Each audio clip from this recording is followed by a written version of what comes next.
What's going on, everybody? So we got another MrBallen video. It's called Governments and Madmen Making Humans Explode.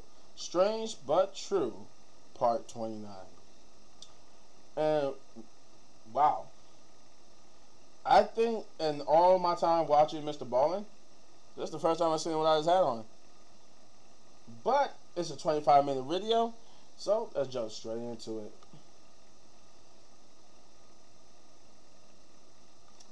Hey, what's going on? What are we doing today? We're doing, what's the... Hold on a minute. Hold on.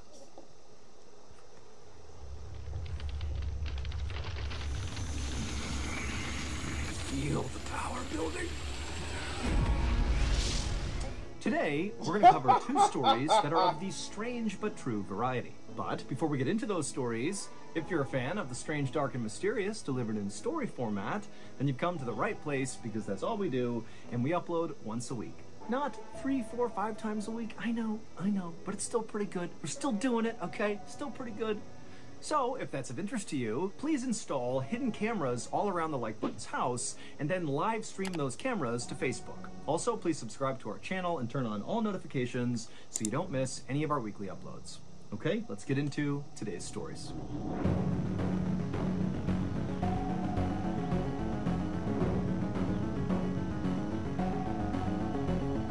Story number 2, Out with a Bang.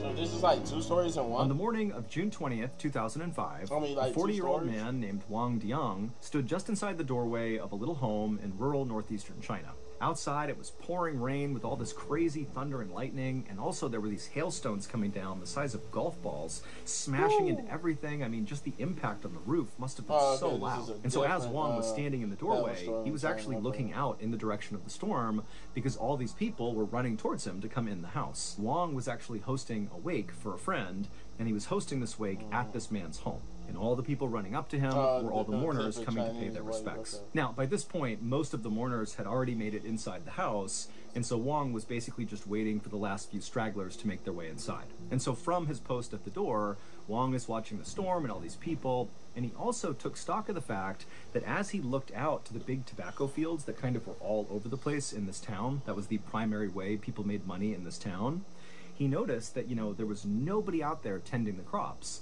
And even in rainstorms, people would tend these crops because this was their livelihood, but Wang understood why nobody was out there.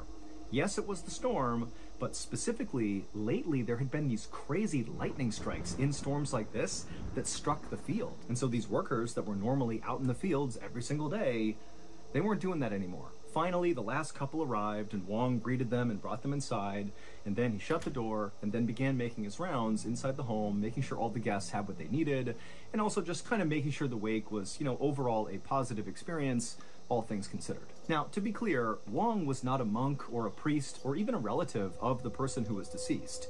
Instead, he was just kind of like the guy that emceed virtually all events in this town. So if there was weddings, he was the guy who officiated the weddings, and if there were funerals or wakes or things of that nature, also Wang was often tapped to MC that as well. He was kind of like the village elder, if you will, even though he was only 40 years old. And Wang, he really treasured the fact that he was the guy that got to do these things, and so he put a lot of time and energy into making sure they went extremely well. So, on this day, as he was making his rounds, checking in with all the mourners, nobody really needed anything, and so Wang sort of felt like he didn't have a role, and he scanned around the room looking for something else he could do that would be productive, and he noticed the incense near the casket was going out.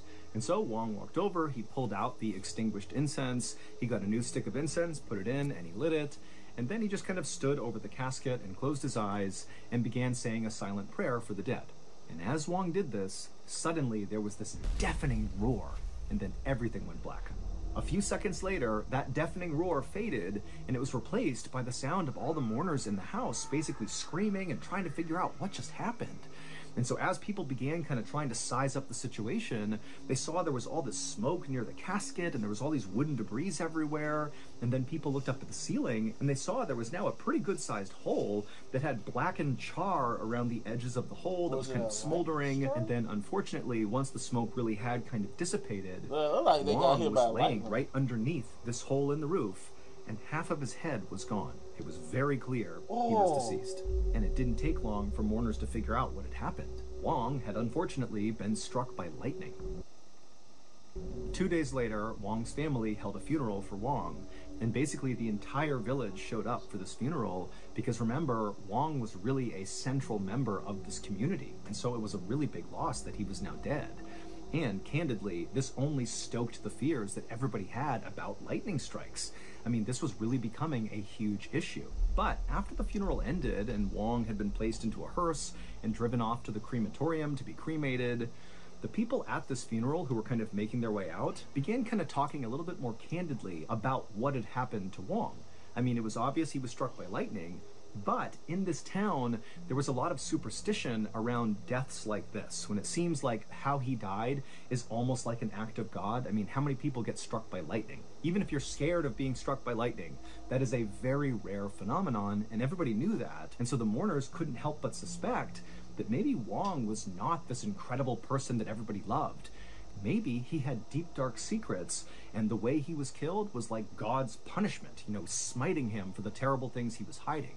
But nonetheless, the mourners who had just left the funeral followed tradition and actually walked over to the local crematorium where Wong would be cremated. Basically, it's the absolute final goodbye, and typically the family will stay there and wait for all the people to come by and pay their final respects, and then at that point the family hands off their loved one in their casket to the manager of the crematorium, and the cremation process begins. And so all that happens, all the mourners go to the crematorium, you know, they pay their final respects, and then before long, Wong's family was brought inside the crematorium with the manager, and they were placed in this quiet room to kind of wait for this process to happen. And then the manager left them and went down the hall to the furnace room where Wong's casket was waiting for him.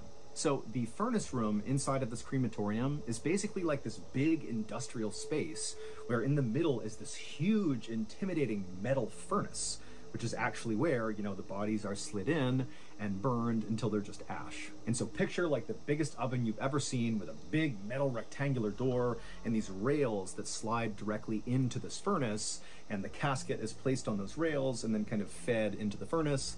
They seal the door, and then, of course, ignite the furnace, and then the cremation begins. And so the manager, who had done this many, many times, walked up to Wong's casket, which was already placed on the rails. Workers had already set it up for this process before he came in. And so the manager walks up to the casket, he opens it up, he sees Wong's body, and he confirms that Wong is just wearing a robe with a belt, and he did not have any jewelry or metal on him or anything like that, which was not allowed during the cremation process. And so feeling confident that this was all good, he shut the casket and then slid the casket into the furnace. He shut the door, the big metal door, locked it, and then started the furnace. And as soon as he hit it, the manager heard the familiar sound of gas hissing as the gas kind of filled up the inside of the space, and then the familiar whooshing sound of the flames igniting. But as the manager kind of stepped away from the front of this furnace and was kind of making his way back towards the door, he noticed there was another sound coming from inside of this furnace. It was a hissing sound, but different than the gas sound. This was something else. And then before long, the hissing got louder and louder and louder. And then finally, there was this massive explosion inside of this furnace. And so smoke is pouring out of the sides. It was unbelievable that the furnace itself even held its shape. I mean, something massive had detonated inside of this thing. And in fact, even though that door that seals the furnace shut, even though it had not been blown off, the force of whatever detonated inside of there was so strong that the manager actually was knocked backwards from the blast. And so in a panic, he got up, and there's smoke filling the room, and there's flames kind of dancing out of the edges of this metal door in front of the furnace, and he hits the emergency stop, and the flames cut, but it's still all smoky, and it's totally chaotic, and workers are rushing into the room to figure out what's going on, and the manager had no idea. This was something he had never, ever seen before. Just minutes later, firefighters arrived and basically extinguished the remaining flames that were kind of residually burning inside of the furnace and slightly outside of the furnace. Remember, this was a significant explosion, so there are cracks and breaks all over the furnace where some flames were still lit. But finally, the firefighters did extinguish all the flames, and then after it was safe to be in there, an investigation was launched as to what the heck happened in there. And so police officers went into this room and began sifting through all the debris in this room, both inside of the furnace itself and also, you know, outside where it had cracked and things had shot off in different directions. And for a while, they found nothing. I mean, all they found were basically pieces of Wong, you know, ash and some bone and some tissue from him, but there was nothing else that was unusual. But at some point, one of the officers did find something that was unusual. He found a piece of metal that was inside of the furnace that clearly should not have been there, because remember, it's not allowed to have metal or jewelry or anything on the deceased when they're brought into the furnace. And considering what happened, they're like, okay, does this have something to do with the explosion? And so the officers kind of huddled around this metal and they began kind of cleaning it off to see if there was anything written on it. It's not a very big piece of metal. And eventually they had cleaned it off enough that they realized there was something written on it, and it absolutely explained what had happened here. So to understand what happened, you need to have an understanding of how the Chinese government responds to severe storms like the one that was going on the day that Wong was struck by lightning. So remember, Wong's village had all these tobacco fields all over the place, which was not only how the villagers made their living, but also China as a whole. They need these crops to be bountiful. And these huge storms that produce those golf ball-sized pieces of hail, those can severely damage tobacco crops. And the Chinese government doesn't want that to happen. And so the Chinese government has set up these things called weather bureaus, which are these government agencies all across the country whose job is to try to weaken these storms. And the way they do that is very interesting. They use a chemical called silver iode that they put into the actual storm clouds. And what silver iode does is it attracts ice particles and water. And so with this chemical up in the clouds, it kind of breaks up the hail a little bit and either makes them really small. And sometimes this chemical can actually completely destroy the hail and convert it from hail to just plain old rain, which is great. So how do these weather bureaus and this silver iode have anything to do with what happened to Wong? Yeah. Well, unfortunately for Wong, the way these weather bureaus in China actually get this silver iode up into the clouds is they basically take a rocket launcher and fire a literal rocket, like an explosive device, that contains this silver iode inside of it, and the rockets get fired up into the sky, into the clouds, where they detonate, and then the silver iode is kind of sprinkled all throughout the clouds.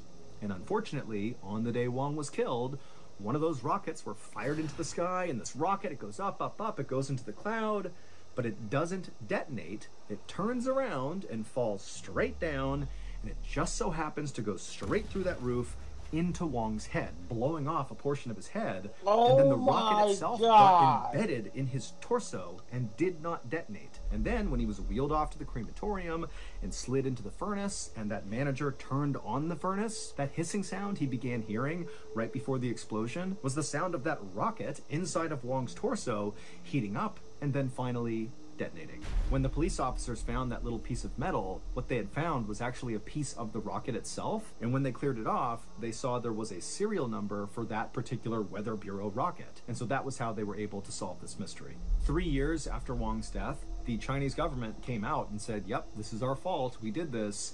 And so they compensated Wong's family 80,000 yuan, which is equal to about 12,000 US dollars. And while that's a pretty underwhelming settlement to be paying for somebody's life, what is significant that came out of this case is following Wong's death, the Chinese government altered their rockets that they fired into these clouds, and they added this feature where if for some reason the rocket goes into the cloud and doesn't detonate, it will automatically deploy a parachute and will safely fall to the ground and not detonate.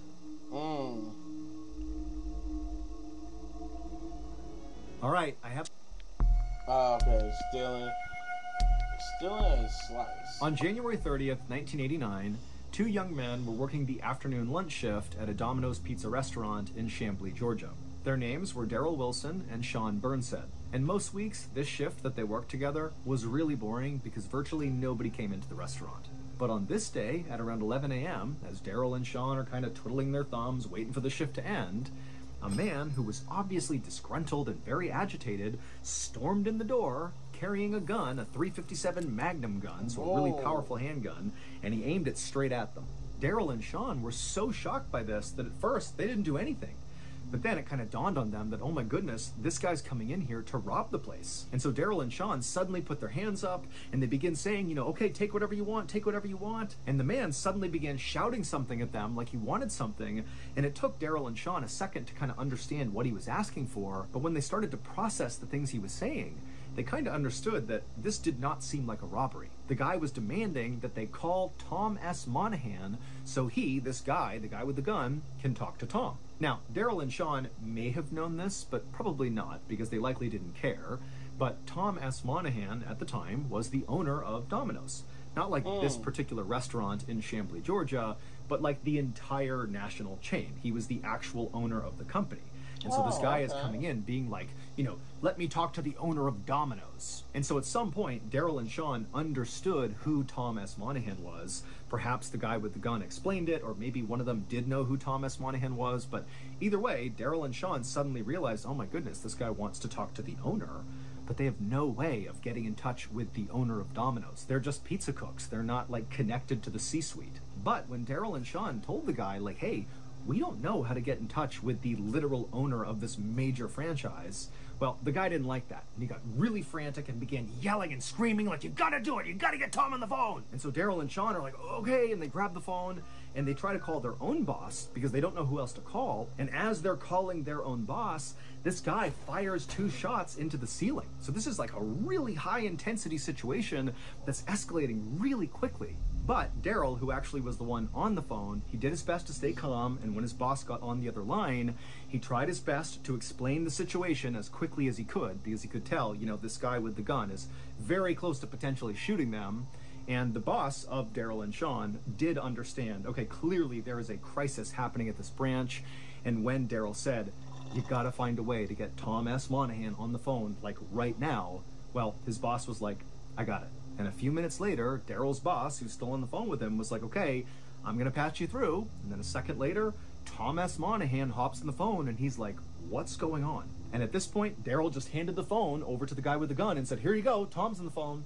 And the man with the gun grabbed the phone, put it to his ear, and then began rattling off these totally bizarre demands. He wanted a white limousine to show up to the restaurant to be his getaway car. He wanted $10,000 in cash. And he wanted a copy of a science fiction novel about the Freemasons called The Widow's Son. And so Daryl and Sean, who are behind the counter witnessing this, they're hearing these demands, and it's clicking for them that clearly this guy is not mentally well. This is a guy who's totally unhinged, and who knows what's going to happen. After a few minutes on the phone, the gunman hung up and then told Daryl and Sean very calmly that now the 3 of them were just going to sit in this restaurant and wait for his demands to be met. And for the next 5.5 hours, that's what they did.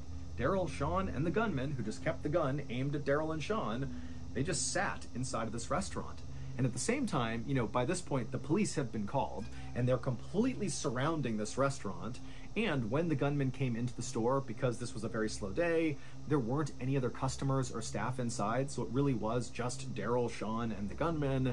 And so it's a total standoff. But interestingly, for Sean and Daryl, who were right there with this gunman, they started to sense that this guy was not here to hurt them. He was really after Tom S. Monahan, and over those 5.5 hours, they were just sitting there with him with his gun aimed right at them. He periodically began telling them, you know, what his gripes were with Tom S. Monahan. The gunman told Daryl and Sean that Tom was specifically targeting him, the gunman, and also Tom was secretly communicating with the gunman when the gunman didn't want to talk to him, almost like telekinesis or something. And also the gunman told them that Tom S. Monahan periodically will walk around his property at night, kind of creeping around, you know, scaring the gunman. And Daryl and Sean, you know, they're hearing these things and not believing any of it, but they were very empathetic and said, oh yeah, I can understand why that would be an issue. I can understand why you'd come in here and demand to speak to Tom S. Monahan. Yep, totally get it. And that was just kind of how the day was going. And then around 4:30 p.m., so they've been in there a long time by this point, the gunman told Daryl and Sean that he was really hungry, so they better go make him some pizzas. So Daryl and Sean just got up, they went in the back, they made 2 large everything pizzas, and after they were made, they put them in boxes and slid them across the counter to the gunman. And at this moment, Daryl and Sean knew the gunman, in order to eat, would have to put his weapon down to open up the box and get the pizza. And so the second they handed it over, without even communicating with each other, they kind of waited for the gunman to put the gun down. And he did. He put the gun down. He opened the pizza up. He grabbed a slice. And at that moment, Daryl and Sean began sprinting past him towards the door. And the gunman, who's seeing this happen, he drops the pizza, he grabs the gun, and he turns, and he aims. So to really understand what's happening here, you need to understand what type of marketing Domino's, like the national franchise, was doing to advertise their product. Starting in 1985, Domino's came up with a very popular advertising campaign called The Noid. And the Noid was actually a character. It was like this weird claymation character with big sneakers and bunny ears. He was like this goofy thing that was the equivalent of McDonald's Hamburglar, but this was for pizza. And what Domino's did with the Noid is they would run these ads on TV where the Noid was like this menace who was always out to disrupt pizza deliveries. Not necessarily Domino's pizza deliveries, but generally pizza deliveries. It's like the Noid's gonna destroy them, either by, freezing the pizzas on their way to the person's house, or smashing them into the ground, or causing whatever mayhem the Noid could create to stop pizzas from getting to their customers. The crazy part? And so Domino's kind of catchy thing was avoid the Noid with Domino's. Meaning, like, Domino's, the chain, was the only chain capable of avoiding all the chaos that could disrupt you getting the thing you want, your pizza. And this advertising campaign was brilliant, not only because it really worked, people really liked Domino's because it did seem like they were superior, but also they were able to kind of franchise this character itself, the Noid. It became a toy you could buy, and there was talk about doing a TV show and maybe a movie around this Noid character. And Michael Jackson, like the king of pop, he put the Noid in one of his music videos. I mean, this was a really, really successful advertising campaign. But for as successful as this campaign was, it did unfortunately lead to what happened inside of this Domino's restaurant in Chamblee, Georgia. So on the day this gunman came charging in and held up the place, aiming the gun at Sean and Daryl, it would turn out the gunman's name was Kenneth Lamar Noid. And Kenneth Lamar Noid was not going into the store to get money or to steal food or to hurt, Daryl or Sean. He was there to get his revenge on Tom S. Monahan, who he looked at as the person responsible for coming up with this Noid campaign. Because Kenneth Lamar Noid was very mentally ill, and he believed the Avoid the Noid campaign was not a marketing campaign, but rather Tom S. Monahan specifically targeting Kenneth Lamar Noid, basically making him out to be this big villain. But Kenneth's plan for how to deal with this totally backfired, because in a totally ironic twist, by holding up this Domino's franchise and creating this huge standoff, he literally became like the Noid because no pizza deliveries could be had that entire day out of that franchise. And so Kenneth Lamar Noid, in an effort to stop Tom S. Monahan from running this Noid campaign, because I'm no villain, I don't go after pizzas, I don't try to stop people from getting their pizzas, in an effort to do that, that is exactly what he did. He literally became the human version of the Noid. And so after Daryl and Sean made a run for it towards the door, Kenneth did grab his gun, and he did aim it at the two men, and he even fired it a couple of times, but he missed, and Daryl and Sean were totally unhurt. In fact, nobody got hurt. All that happened is Kenneth Lamar Noid looked like the Noid, and he got arrested. However, instead of going to jail, he was sent to a psychiatric hospital. As for the actual advertising campaign itself, which was very successful, Avoid the Noid, well, it would not survive this total PR nightmare, and Tom S. Monahan canceled it immediately after Kenneth Lamar Noid was taken off. So in a weird way, Kenneth actually did sort of get his revenge. Avoid the Noid. Domino's Pizza delivers. Call now. Hey everybody, just a reminder, we do have that new limited... Wow, that was crazy. Who would have thought that the Noid character from Domino's would have a tragic or bizarre backstory to it? Wow. Okay. That's oh wow. Oh wow. I have no idea what to say to that. I truly don't.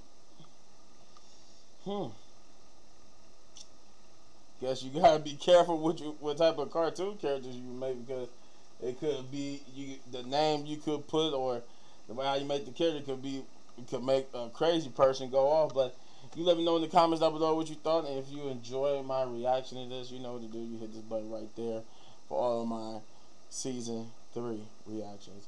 And you have enjoyed the video so much, you want to support the channel, all you gotta do, hit that like, subscribe, share, hit that notification button. Do all those great things, because we're trying to get to 10,000 subscribers before I set the new goal. And as always, if you want these videos for more of my amazing content, but or I should say amazing shared content anyway, Because my reaction is to reaction to MrBallen's video. So, anyway, peace.